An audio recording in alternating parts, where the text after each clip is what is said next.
Baik, saya akan menjelaskan bagaimana cara aplikasinya tadi selain yang sudah dijelaskan di video. Pertama-tama yang kita perlukan adalah kertas A4 yang kosong seperti ini, boleh.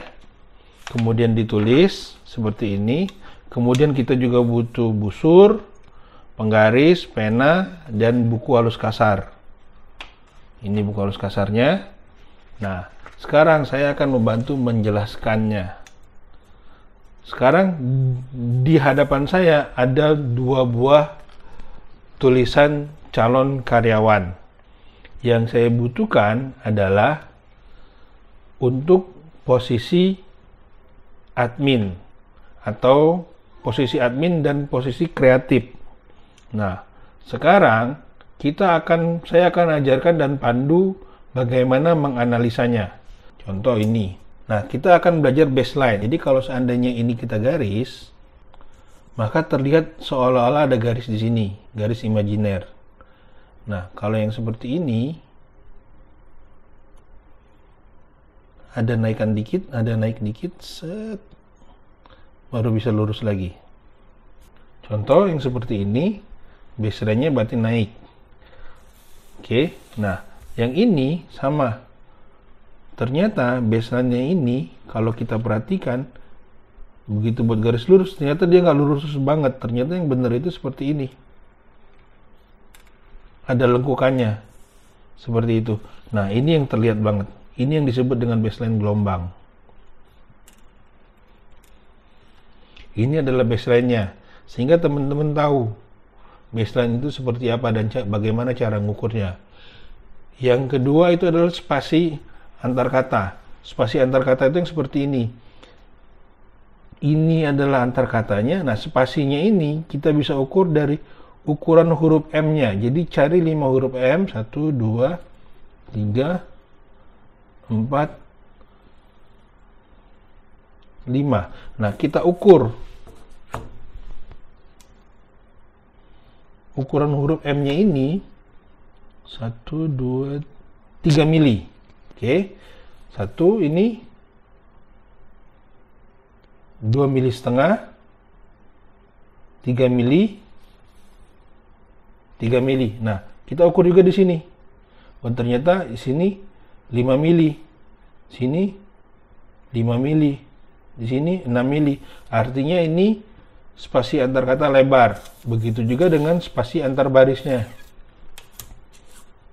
Cari huruf kapitalnya, ukur di sini 5 mili, 5 mili, 5 mili. Nah, di sini ukur lebih dari 5 mili, 6 mili. Maka ini termasuk spasi antar kata lebar. Nah, di sini juga sama. Sama seperti tadi ngukurnya. Cuman bedanya di sini spasi antar barisnya lebih sempit dibanding yang tadi. Jadi ini termasuk spasi antar kata sempit. Coba kalau kita ukur huruf kapitalnya 4 mili di sininya, 4 mili di sini, 4 mili. Oh, masih termasuk ini masuk kategori lebar karena dia masih 4 mili. Tapi ternyata juga ada yang 3 mili, ada yang sempit. Jadi dia ada yang lebar dan ada yang sempit. Jadi teman-teman tahu dulu bagaimana cara mengukurnya. Oke. Kemudian kita masuk ke 3 zona. Nah, 3 zona ini cara mengukurnya seperti ini. Cari kata yang memiliki 3 bagian. Contoh kebahagiaanku. Set. Set.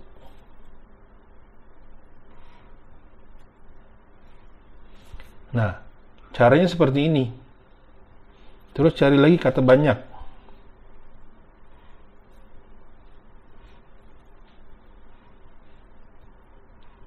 Nah, 3 zonanya seperti ini. Seterusnya.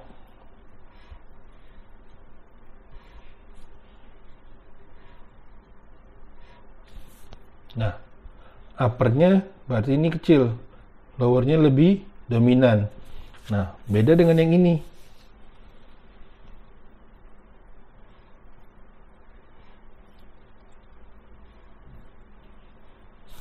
Kelihatan bedanya?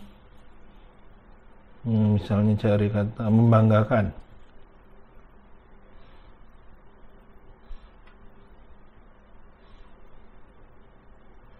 upper sama middle-nya ini hampir menyatu. Contoh lagi, nah kalau katanya ini, nah katanya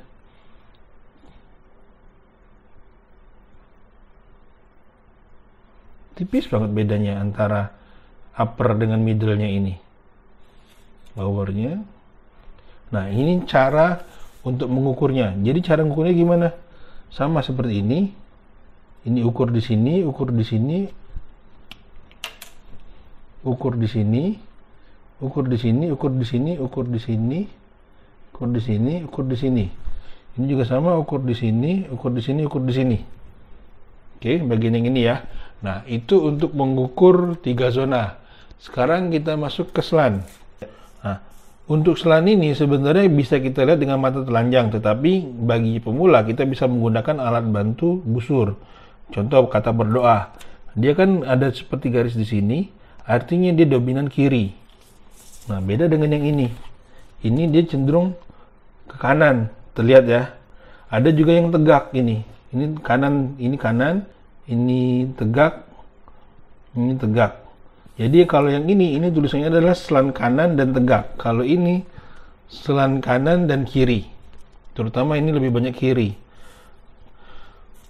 Jadi yang penting tahu dulu cara mengukurnya dulu. Seperti itu selan.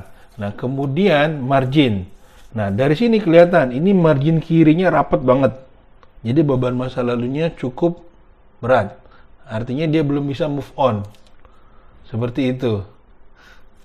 Nah, yang ini margin kirinya cukup lebar, ini margin kanannya cukup rapat, yang ini margin kanannya masih cukup lebar tapi tidak rata. Seperti itu. Yang penting tahu dulu cara untuk mengukurnya. Oke, margin. Nah, sekarang ukuran. Nah, sekarang kita masuk ke ukuran huruf. Nah, 3 zona. Sekarang saya ulangi lagi dikit yang 3 zona. Jadi di sini kita ukur. Misalnya di sini lowernya berapa? Berarti ini 3 mili, middle-nya 2 mili, upper-nya 2 mili. Nah, kalau yang ini upper-nya itu kurang dari 1 mili malah. Middle-nya 3 mili, lower-nya 2 mili. Nah, seperti itu. Nah, sama, berarti ukuran huruf juga sama dengan 3 zona. Mengukurnya juga tadi sama seperti tadi. Itu adalah untuk ukuran huruf. Nah, ukuran huruf ini kalau dia huruf normal atau huruf kecil, maka berlaku dengan huruf 3 zona. Uppernya 4,5, middle-nya 3, lower-nya itu 4,5. Tapi kalau dia huruf kapital, dia di atas 1 cm. Tinggal kita lihat aja. Nah, dengan tulisan seperti ini, maka ini masuk kategori huruf kecil. Ini huruf kecil. Ukurannya ukuran kecil maksudnya. Seperti itu. Oke. Nah, sekarang bentuk huruf. Bentuk hurufnya, lihat aja dari huruf M-nya. Huruf M-nya ini bulat-bulat. Cirinya. Ini juga termasuk, nah ini agak tajam. Agak tajam. Beda ya. Nah, N-nya tapi bulat. Artinya ini masuk campuran. Ini bulat-bulat. Ini campuran. Oke. Nah, sekarang dia masuk kategori setelah kita ngomong bentuk ukuran huruf, bentuk huruf sudah, maka sekarang masuk hurufnya huruf apa? Bentuknya sudah, maka selanjutnya koneksi apa? Sambung apa cetak? Nah, ini masuk kategori sekarang koneksinya apa? Koneksi huruf cetak. Ini juga koneksi huruf cetak. Terlihat ya? Huruf cetak. Huruf sampingnya ada nggak? Nggak. Dia saling berkait. Jadi begitu ini huruf cetak, maka koneksi huruf sambungnya nanti yang kecil. Kalau huruf sambung, dia huruf sambung, maka koneksi huruf cetaknya yang kecil. Jadi ini secara koneksi huruf cetak, maka ini bisa nilai B, maka huruf sambungnya otomatis C. Seperti itu. Nah, terus sekarang kita masuk lagi ke pressure. Nah, pressure itu contohnya seperti ini. Saya masukkan ke sini. Harusnya penanya nanti yang tajam ya, jangan yang pena seperti ini. Jadi kita bisa nulis nama Afif, kemudian tekan lagi Afif, lebih ditekan, kemudian lebih ditekan lagi Afif. Kalau tintanya tinta kering bukan tinta basah seperti ini, maka nanti akan terlihat perbedaannya. Di sini begitu diraba akan berbeda.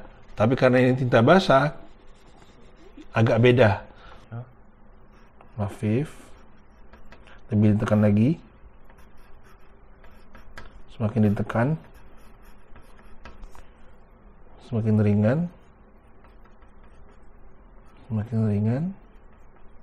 Semakin ringan. Terlihat ya bedanya ya. Warnanya juga jadi beda. Nah sama, kalau kita sekarang coba tulis ukuran, hafif, diperbesar, hafif, diperbesar, hafif, lebih besar, hafif, diperkecil dari yang pertama, hafif, hafif, hafif, lebih kecil lagi, hafif.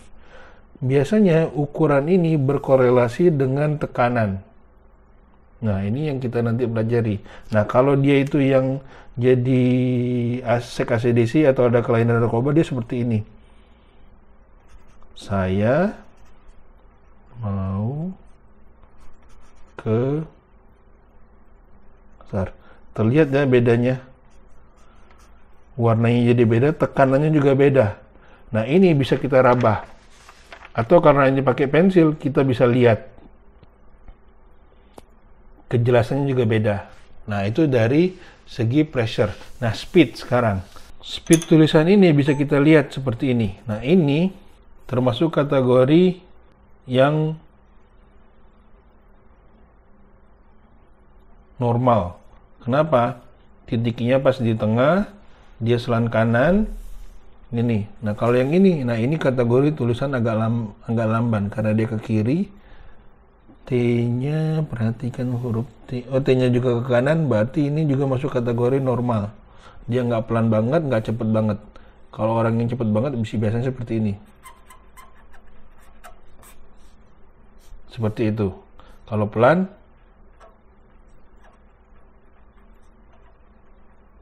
seperti itu. Oke. Nah, sekarang huruf I. Perhatikan huruf I-nya. Huruf I-nya ini rata-rata semua ada titik. Berarti orang ini perhatian terhadap detail dan daya ingatnya bagus. Begitu juga dengan yang ini. Ini juga sama. Nah, kemudian sekarang perhatikan huruf T. Huruf T dan D-nya. D-nya ini bukan D yang sensitive to criticism. Kalau sensitive to criticism, dia nanti ada yang seperti ini. Seperti ini, ya. Terus nanti perhatikan lagi juga huruf G dan Y-nya. Perhatikan, nah, panjang yang ini dengan yang ini beda kan? Panjangnya. Ini lebih panjang, ini lebih action dibanding ini. Ini orangnya lebih ingin menunjukkan kinerjanya dibanding ini. Nah, sekarang perhatikan huruf E-nya. Di sini ada loop. Ini juga ada loop kecil. Jadi ini bisa dikategorikan masuk kategori B atau C nanti penilaiannya.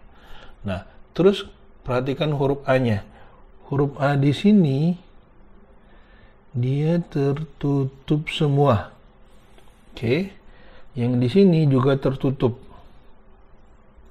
Sepintas tertutup.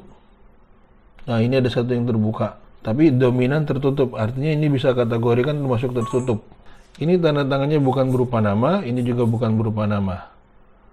Ini nanti penilaiannya bisa jadi ini C, ini C juga. Apalagi ini ada coretan yang nggak perlu. Ini juga yang seperti itu. Nah, inilah cara menilai secara singkatnya tadi. Dan dari sini kita masukkan nilainya ke tabel. Oke, terima kasih. Bisa diikuti nanti video dan dari modulnya juga bisa kita ikutin. Assalamualaikum warahmatullahi wabarakatuh. Semoga ilmu ini bermanfaat, berkah, dan ingat bisa diaplikasikan dalam kehidupan Anda dan kantor Anda, minimal untuk keluarga Anda. Terima kasih.